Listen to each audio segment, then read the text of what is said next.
Bonjour, bien-aimés dans le Seigneur. Bonjour, les affranchis. Je vous pense bien important ce matin. Je vais prier avant de commencer notre petite exhortation. Seigneur, nous te rendons grâce pour la vie que tu nous donnes ce matin, Père. C'est une grâce. Nous bénissons ton nom, Seigneur.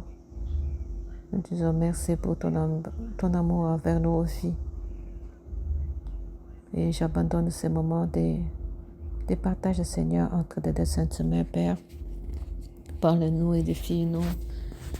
Que ta parole nous transforme, que ta parole nous bénisse, que ta parole nous illumine, que ta parole nous fasse du bien. Cher Saint-Esprit, je ne sais pas comment parler. Je veux que tu mettes des mots dans ma bouche et que tu nous parles, et que tu me parles, et que tu parles à mon frère, à ma soeur, dans le nom de Jésus-Christ. Amen.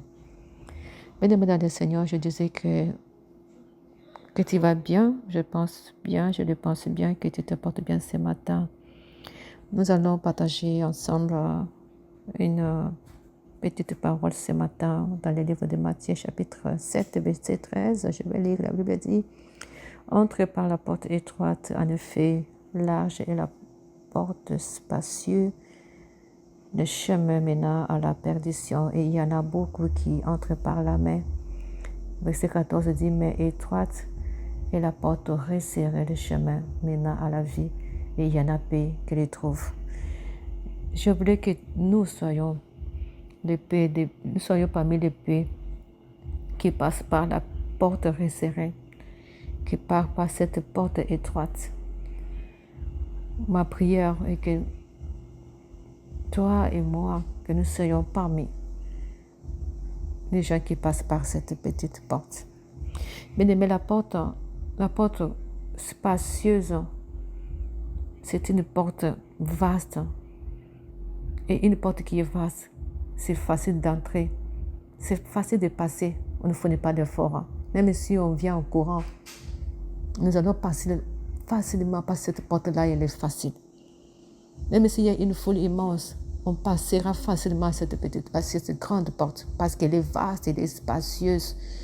Et c'est cette porte que beaucoup de gens choisissent, cette porte vaste, parce qu'elle est facile à entrer.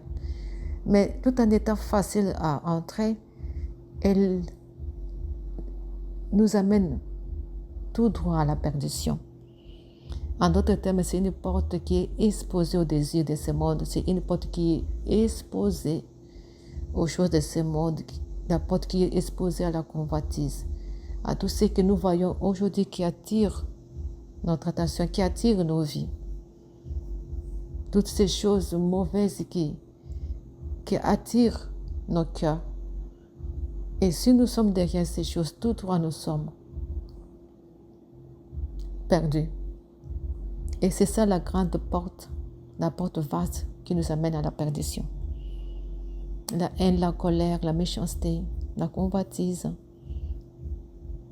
toutes ces choses, ça se trouve dans cette grande porte et qui mène à la perdition. Mais Dieu nous dit, Jésus-Christ dans son amour, il nous dit, toi et moi, de choisir la petite porte qui est resserrée, qui est étroite. Cette petite porte resserrée, étroite, pour la passer, ce n'est pas facile. C'est pas facile. Il faut faire beaucoup d'efforts.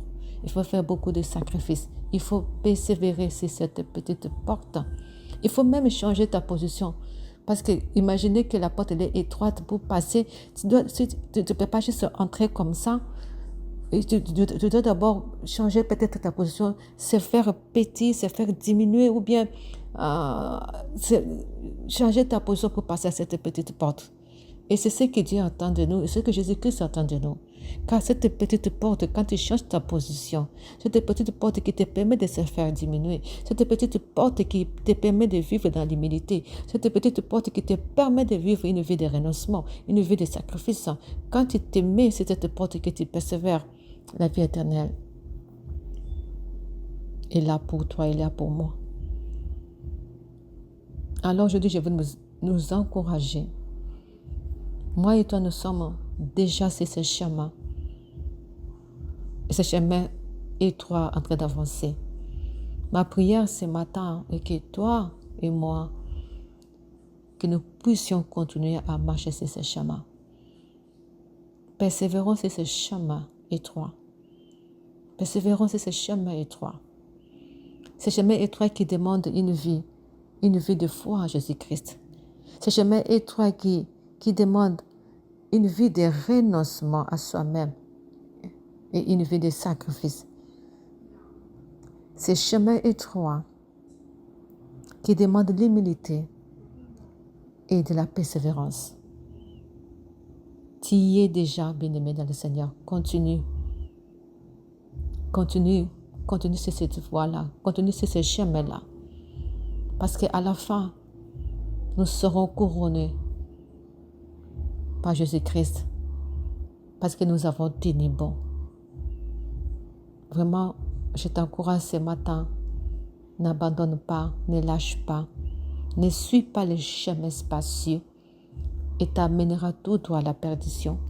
Reste sur ce chemin que tu es, le chemin de la foi à Jésus-Christ, le chemin de la persévérance, le chemin de la persévérance, le chemin de renoncement à soi-même, le chemin de sacrifice et vis une vie d'humilité et une vie de persévérance.